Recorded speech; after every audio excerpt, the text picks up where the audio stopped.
पुणे जिल्ह्यातील कुरुंगवाडी येथे शनिवारी सकाळी घडलेल्या एका दुर्दैवी अपघाताने संपूर्ण परिसर हादरला। शेतात धान्य मळणीचे काम सुरू असताना मशीनमध्ये स्कार्फ आणि केस अडकल्यामुळे 41 वर्षीय शुभांगी निलेश राऊत यांचा मृत्यू झाला।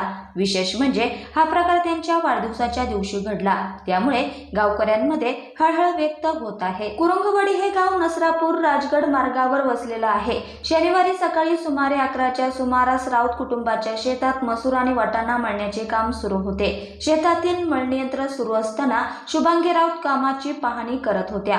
त्यावेळी त्या मशनीजवळ वाकल्या असताना त्यांच्या डोक्याला बांधलेला स्कार्फ आणि मोकळे केस फिरत्या पट्ट्यात अडकले। मशनीची गती प्रचंड असल्याने काही क्षणात त्या गंभीर जखमी झाल्या। कुटुंबियांनी आणि शेतमजुरांनी तातडीने मशीन बंद करून त्यांना बाहेर काढले व नसरापूर येथील रुग्णालयात हलवले। मात्र डोक्याला आणि मानेवर झालेल्या गंभीर दुखापतीमुळे आणि मोठ्या प्रमाणावर रक्तस्राव झाल्याने उपचारादरम्यान त्यांचा मृत्यू झाला।